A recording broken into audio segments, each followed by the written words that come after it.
Welcome to Teja TV news. Nakrekal నియోజకవర్గం Narketpally RTC depot అభివృద్ధి కార్యక్రమాల పరంపరలో భాగంగా మంగళవారం నాడు నూతన బస్సుల్ని ప్రారంభించారు. ఈ సందర్భంగా నకరేకల్ ఎమ్మెల్యే వేముల వీరేశం మాట్లాడుతూ గత ప్రభుత్వ హయాంలో నార్కట్పల్లి డిపోని మూసివేసిన విషయం తెలిసిందే. ఇప్పుడు తెలంగాణలో తిరిగి ఇందిరమ్మ రాజ్యం ఏర్పడిన తరువాత ఈ డిపోని పునరుద్ధరించి సేవలను విస్తరించాం. రవాణా శాఖ మంత్రి పొన్నం ప్రభాకర్ సహకారంతో ఈరోజు 3 కొత్త బస్సుల్ని అందుబాటులోకి తీసుకొచ్చామని తెలిపారు.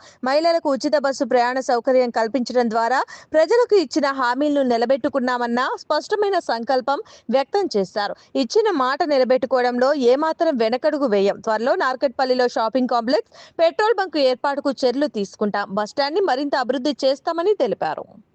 పురాతన ఆర్టీసీ డిపో గత ప్రభుత్వంలో ఈ డిపోను రద్దు చేయబడినటువంటి పరిస్థితి. ఎన్నికల ముందు ఈ జిల్లా మంత్రివర్యులు కోమటిరెడ్డి వెంకరెడ్డి అన్న, అట్లాగే ముఖ్యమంత్రి గారు రేవంత్ రెడ్డి అన్న గారు ఎన్నికల సందర్భంలో తెలంగాణలో ఇందిరమ్మ రాజ్యం వచ్చి ప్రజాపాలన ఏర్పడ్డ తర్వాత నార్కట్పల్లి డిపోను పునరుద్ధరిస్తాం, పూర్వ వైభవం చేస్తామని చెప్పేసి హామీ ఇవ్వటం జరిగింది. దాంట్లో భాగంగానే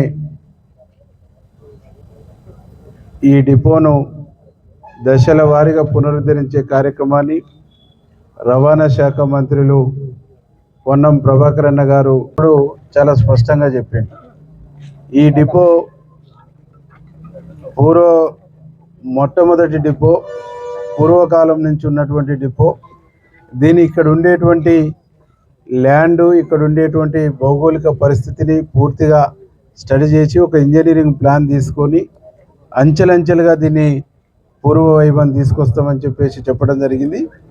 ఈ రోడ్డు సైడు షాప్స్ కానీ ఇక్కడ ఇంకేమేమి డెవలప్మెంట్ యాక్టివిటీస్ చేయాలనేటువంటిది ఇంజనీరింగ్ ప్లాన్ వచ్చేసిన తర్వాత దానికి ఒక టైం బాండ్ పెట్టేసి చేస్తాం. ఆ లోపు దీని డెవలప్మెంట్ కానీ కొత్త బస్సులు ఏర్పాటు చేసుకునేటువంటి ప్రక్రియ అనేటువంటి నిరంతర ప్రక్రియగా కొనసాగుద్ది. ఈ ప్రక్రియ కొనసాగుతూనే దీనికి పూర్వ వైభవం తీసుకురావడానికి ఇక్కడ నీడ్స్ ఏమున్నాయి, నిధులు ఏం కావాలనేటువంటిది ఒక అంచనాకు వచ్చిన తర్వాత పూర్తి టైం బాండ్ ప్రోగ్రామ్ను మేము ప్రకటిస్తాం. ఈ డిపోలో బస్సుల సంఖ్య 18కి పెరగటం జరిగింది. ఈ సందర్భంగా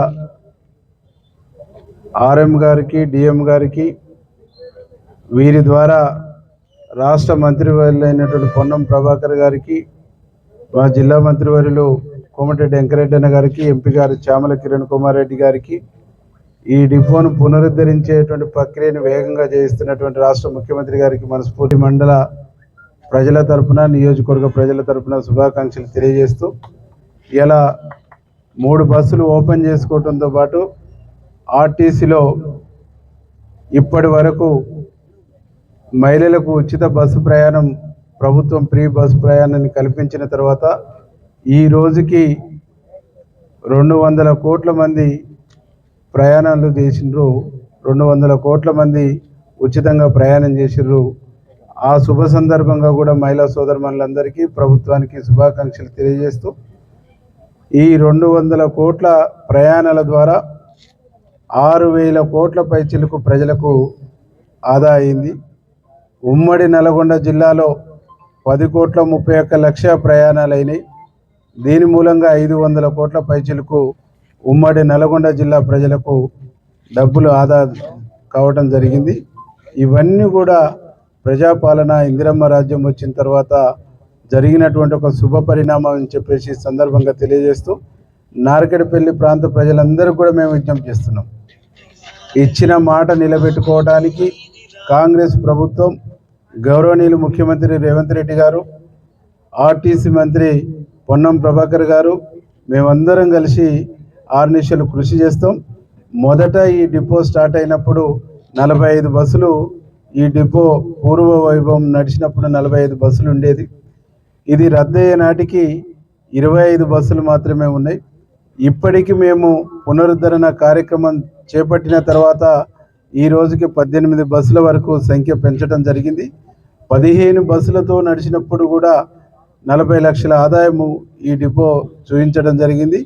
మేము ఈ ప్రాంత ప్రజలందరం కూడా ఆర్ఎం గారికి డిఎం గారికి మేము చేసేటువంటి విన్నపం ఏంటంటే 100% ఈ డిపో సస్టైన్ అవుతూ పూర్వ వైభవం రావడానికి మేము అన్ని విధాలుగా సహకరిస్తాం. మీకు మా ప్రజలు కానీ, మా కాంగ్రెస్ పార్టీ కార్యకర్తలు కానీ, ప్రజాప్రతినిధులు కానీ, రాజకీయాలకు అతీతంగా అందరినీ కూడా ఈ డిపో అభివృద్ధి కోసం సహకరించడానికి మేము 100% ప్రయత్నం చేస్తాం.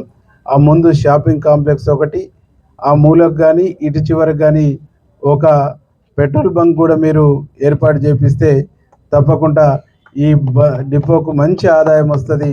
ఆ ఆదాయ వనరుని పెంచడానికి మీరు ఏ ప్లానింగ్ తీసుకొచ్చినా ఆ ప్లానింగ్ తీసుకొని వెళ్ళి ప్రభుత్వం వైపు నుంచి నిధులు తెప్పించే బాధ్యత నాది అని హామీ ఇస్తూ ఈ కార్యక్రమాన్ని ఎంతో గొప్పగా ఏర్పాటు చేసినటువంటి ఆర్ఎం గారికి, డిఎం గారికి, ఈ డిపో స్టాఫ్ అందరికీ పేరు పేరున నమస్కారాలు, శుభాకాంక్షలు తెలియజేస్తాం. వచ్చినప్పుడు గౌరవ ఎమ్మెల్యే గారు రిప్రజెంటేషన్ చేశారు దీనికి పూర్వ వైభవం తీసుకురావాలని. అదే క్రమంలో మరి ఈరోజు 3 బస్సులు ఇక్కడి నుంచి ప్రారంభోత్సవం చేసుకోవడం జరుగుతుంది. మరి డెఫినెట్గా గతంలో నార్కెట్పల్లి డిపో తెలంగాణ ప్రాంతంలోనే మొట్టమొదటిగా ఏర్పాటు చేసినటువంటి డిపో కాలక్రమేణా కొంత మనకు జ్యూరిడిక్షన్ తగ్గిపోయి కొత్త డిపోలు వచ్చిన క్రమంలో ఇక్కడ బస్సుల సంఖ్య తగ్గింది. అయితే మరలా ఈ మహాలక్ష్మి స్కీమ్ పెట్టిన తర్వాత మళ్ళీ కొంత ఇక్కడ నీడ్ ఏర్పడిన క్రమంలో బస్సులు పెంచుకుంటూ పోయే ప్రయత్నం చేస్తా ఉన్నాం. రానున్న రోజుల్లో డెఫినెట్గా మరి ఇక్కడ బస్సుల సంఖ్య పెరిగే అవకాశం ఉంది. సో ట్రాన్స్పోర్ట్ మినిస్టర్ గారు కూడా ఎమ్మెల్యే గారికి హామీ ఇచ్చారు. డెఫినెట్గా దశల వారీగా ఇక్కడ బస్సుల సంఖ్య పెంచడం జరుగుతుంది. అదే క్రమంలో ఎమ్మెల్యే గారు చెప్పినట్టుగా ఈ రోజుకి రాష్ట్ర వ్యాప్తంగా మరి 200 కోట్ల మహిళా ప్రయాణికులు బస్సుల్లో ప్రయాణం చేయడం జరిగింది. దాని మూలంగా 6,000 కోట్ల రూపాయలు ఆదా చేయడం జరిగింది. ఈ మహాలక్ష్మి స్కీము ద్వారా మరి ఎంతోమంది మహిళలు మరి జిల్లా హెడ్ క్వార్టర్ హాస్పిటల్స్కి రావడం కానీ, జిల్లా కార్యాలయాలకు పెరిగింది సంఖ్య. మహిళలు, కాలేజీ విద్యార్థులు దూర ప్రాంతాలకు వెళ్ళి చదువుకునే అవకాశం ఏర్పడింది.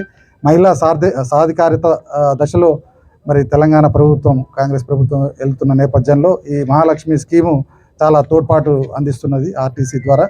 సో అందరికీ కూడా ఈ సందర్భంగా ధన్యవాదాలు తెలుపుతూ ముగిస్తాము.